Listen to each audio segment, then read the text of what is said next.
Bismillahirrahmanirrahim. Jazallahu anna Sayyidina Muhammad Mahu Ahlu.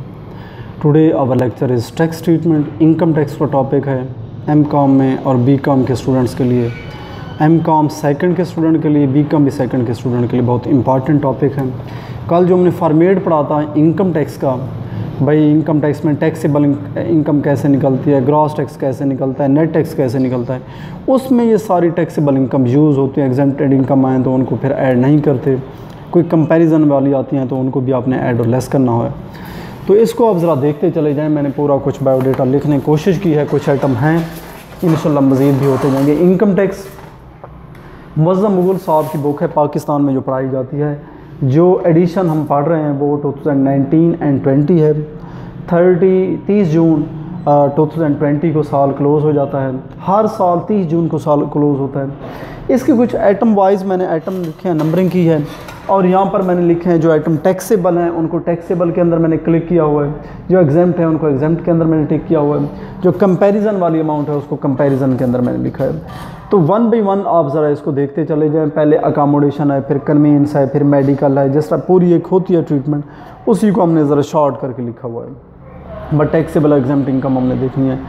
पहले number पर जो आपके पास आइटम है वो है house rent allowance. House rent allowance या उसका दूसरा नाम है accommodation allowance. House rent allowance या accommodation allowance.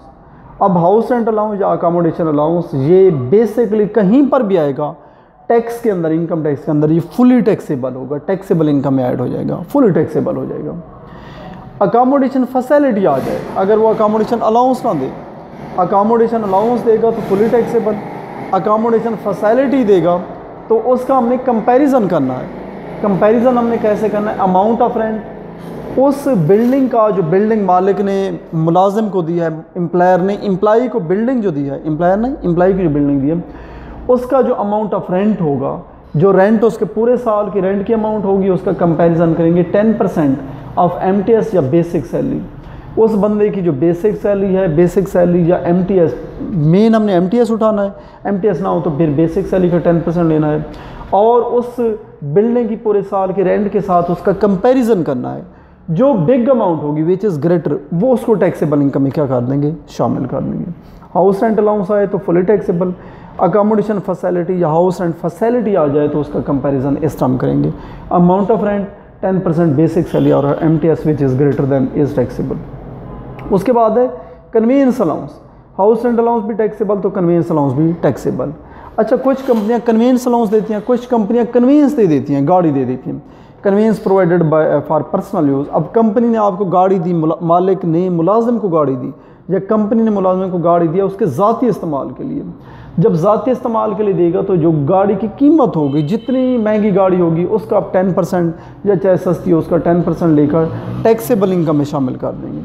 10% cost of vehicle, vehicle cost, जो व्हीकल की कास्ट होगी उसका 10% लेकर टैक्सेबल इनकम में शामिल करना है। Convenience provided for personal and business use, number 5 के ऊपर पर्सनल एंड बिजनेस यूज़ दोनों के लिए देगा तो फिर 5% cost of vehicle. Personal use के लिए देगा तो 10%, बिजनेस एंड पर्सनल दोनों यूज़ के लिए देगा तो 5%। Convenience provided for business use only, अगर कन्वीनियंस सिर्फ बिजनेस के इस्तेमाल के लिए होगी तो वो हमारे पास क्या हो जाएगी? एग्जेम्प्ट हो जाएगी। उसके बाद आपके पास आ रहा है मेडिकल अलाउंस।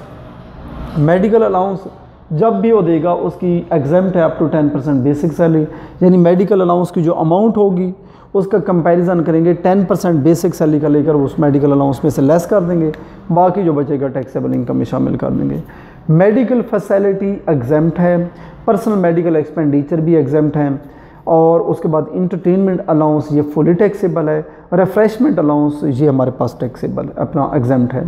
इंटरटेनमेंट जिस तरह प्रोविजन ऑफ मील्स है, कोई बिग रिफ्रेशमेंट्स है, वो इंटरटेनमेंट में आती है, फुली टैक्सेबल है। रिफ्रेशमेंट चाय, कॉफ़ी, कोल्ड ड्रिंक वगैरह ये हमारे पास एग्जेम्प्ट है। उसके बाद आपके पास आ रहा है प्रोजेक्ट अलाउंस, या पीएचडी अलाउंस हो या यूटिलिटी अलाउंस हो, जिस तरह बिल्स वगैरह हैं, वो कंपनी आपके घर के बिल्स वगैरह पे करे, तो ये सारे जितने भी अलाउंस होंगे ये फुली टैक्सेबल हैं।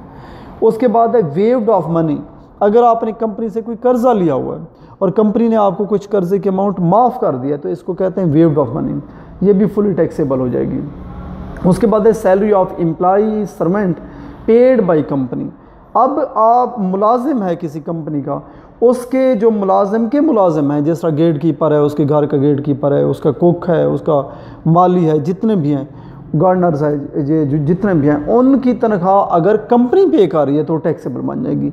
उनकी तनख्वाह अगर एम्प्लॉई खुद पे कर रहा है तो वो फिर एग्जम्प्ट बन जाएगी। तो ये चंद एक आपके पास टैक्स ट्रीटमेंट हैं जो बार बार पेपर में रिपीट होती हैं। ओके।